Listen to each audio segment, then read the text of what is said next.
ये कहानी है एक ऐसे कपल की जिनके प्यार के रिश्ते में शक की दीवार खड़ी हो जाती है और आजादी की हदें इतनी पार हो जाती हैं कि वो दोनों को ऐसे रास्ते पर ले आती हैं जहां से लौटना नामुमकिन हो जाता है। एक तरफ है रोजी, जिसने अपनी आजादी का गलत फायदा उठाकर अपने रिश्ते की बुनियाद हिला दी, और दूसरी तरफ है जैक, जो अपने परिवार को टूटने से बचाने के लिए हर मुमकिन कोशिश करता है। लेकिन इसी कोशिश में वो खुद एक ऐसे दलदल में फंस जाता है जहाँ से निकल पाना बहुत ही मुश्किल हो जाता है। तो चलिए इस रोमांचक और सस्पेंस से भरी कहानी के लिए हर रात से पर्दा उठाते हैं। कहानी की शुरुआत होती है जैक नाम के एक आदमी को दिखाते हुए, जो जंगल के रास्ते साइकिलिंग करते हुए अपने घर पहुंचता है। घर आते ही वो देखता है कि उसकी खूबसूरत वाइफ रोजी सीढ़ी पर बैठी हुई उसे ध्यान से देख रही है।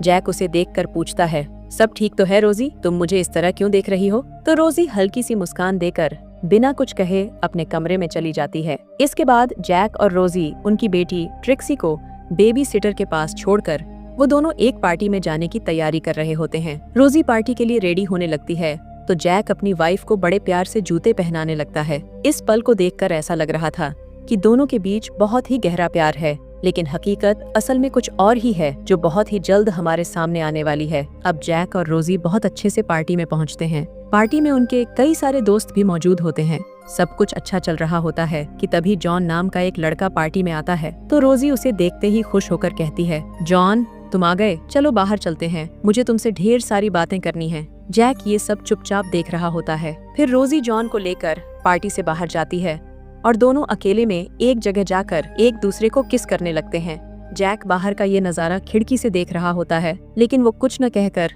वहाँ से हट जाता है। असल में वो अपनी बीवी के अफेयर्स के बारे में सब कुछ जानता है।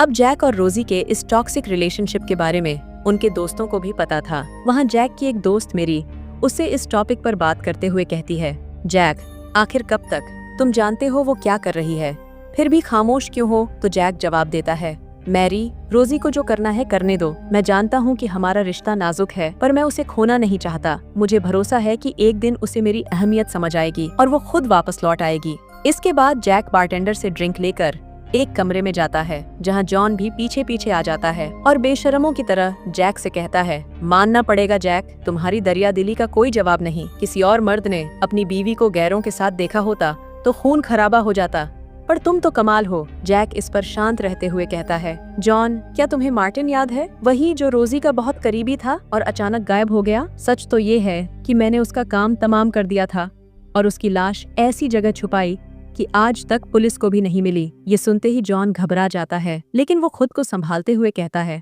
ये कोई मजाक है क्या? तुम डराने की कोशिश कर रहे हो? तो जैक जवाब देता है, अब ये तुम सोचो कि इसे सच मानना है या मजाक, फैसला तुम्हारे हाथ में है। ये सुनकर जॉन का रंग एकदम उड़ जाता है और वो तुरंत पार्टी छोड़कर जाने लगता है। रोजी ये देखकर उसे रोकने की कोशिश करती है, पर जॉन किसी बहाने से वहाँ से चला जाता है। अब पार्टी खत्म होने के बाद जैक और रोजी भी घर लौटते हैं। रास्ते में रोजी पूछती है, तुमने जॉन से ऐसी क्या बात की जो वो बिना बताए भाग गया? तो जैक झूठ बोलता है, मैंने तो बस उससे नॉर्मल बात की थी, शायद उसे कोई जरूरी काम याद आ गया होगा। फिर अगले दिन का सीन दिखाया जाता है कि जैक अपनी बेटी को स्कूल छोड़ने जाता है और फिर वहाँ से निकलते समय रास्ते में उसकी एक दोस्त मिलती है। लेकिन इधर जब रोजी को ये पता चलता है कि जैक ने मार्टिन का नाम लेकर जॉन को डराने की कोशिश की, तो वो बहुत गुस्सा हो जाती है और उससे झगड़ते हुए कहती है, तुम्हारी हिम्मत कैसे हुई? पहले मार्टिन को दूर किया और अब जॉन के मन में जहर भर दिया। तुम आखिर चाहते क्या हो? पर जैक सफाई देता है, रोजी शांत हो जाओ, वो बस एक छोटा सा मजाक था। लेकिन रोजी इसे मानने को तैयार नहीं होती और कहती है, अगर वो मजाक था तो आज रात जॉन हमारे साथ डिनर करेगा और तुम्हें उससे माफी मांगनी होगी।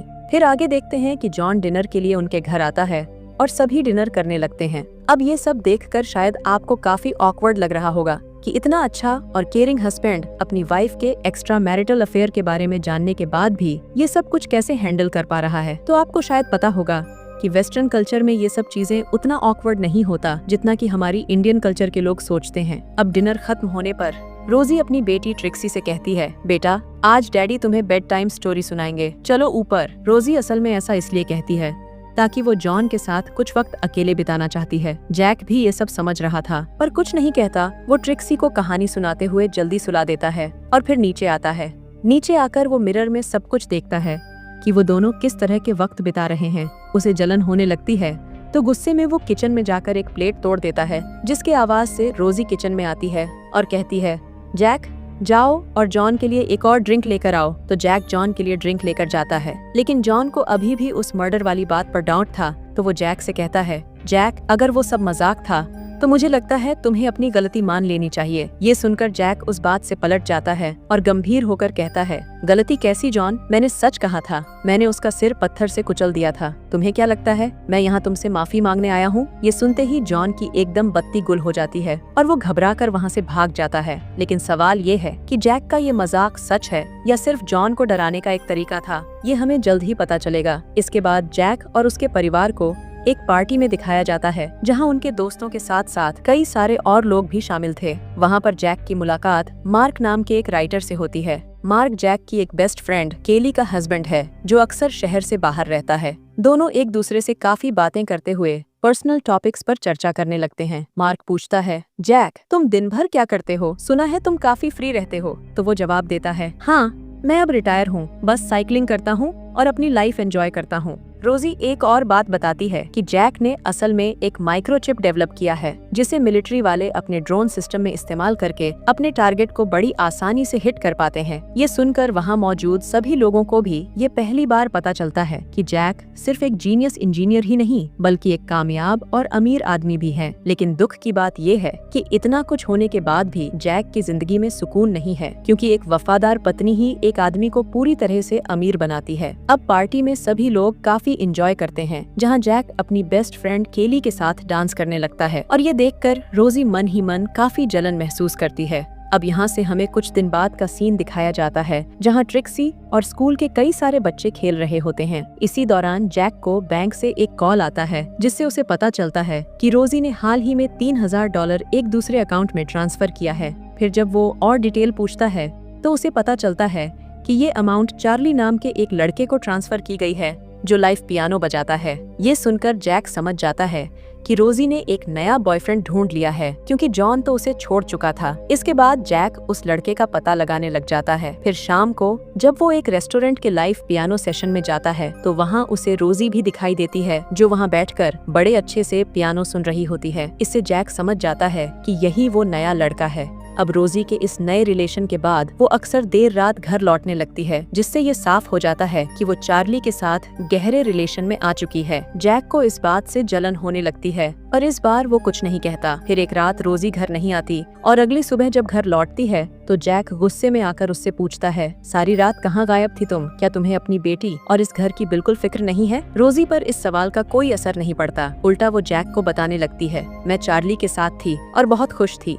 जैक तुम चाहकर भी मुझे नहीं रोक सकते। हम दोनों ये बात जानते हैं। वो जानती है कि जैक उसे कभी भी खुद से दूर नहीं करेगा, इसलिए वो इस बात का भरपूर फायदा उठाती है। बीच एक जगह ले जाता है। फिर गाड़ी से उतरने पर टोनी पूछता है, हम यहाँ क्या कर रहे हैं? ये रास्ता तो घर का नहीं है। इतने में जैक एक पत्थर लेकर टोनी के सर पर मार देता है। टोनी कुछ समझ पाता इससे पहले वह एक और बड़ा पत्थर उठाकर उसे फिर से मार देता है, जिससे अनकंट्रोल होकर टोनी नीचे खाई में गिर जाता है और वहीं पर तुरंत उसकी मौत हो जाती है। इसके बाद जैक नीचे जाकर टोनी को चेक करता है और उसकी डेड बॉडी से पत्थर बांधने लगता है और इस दौरान उसे टोनी का एक वॉलेट भी मिलता है जिसे वो अपने पास रख लेता है। फिर उसे नदी में ले जाकर डूबा देता है। अब अगले दिन हम देखते हैं कि रोजी और ट्रिक्सी पिकनिक पर जाने के लिए तैयार हो रहे थे। तभी जैक घर पर आता है तो रोजी पूछती है, क्या तुम भी हमारे साथ चलोगे? जिस पर वो चलने के लिए तैयार हो जाता है। ट्रिक्सी कहती है, हम पास वाले जंगल की तरफ जा रहे हैं डैडी। अब अगले सीन में हम उन्हें उस जगह पर देखते हैं जहां जैक मन ही मन डर रहा था, क्योंकि ये वही जगह है जहां नदी में उसने टोनी को दफन किया था।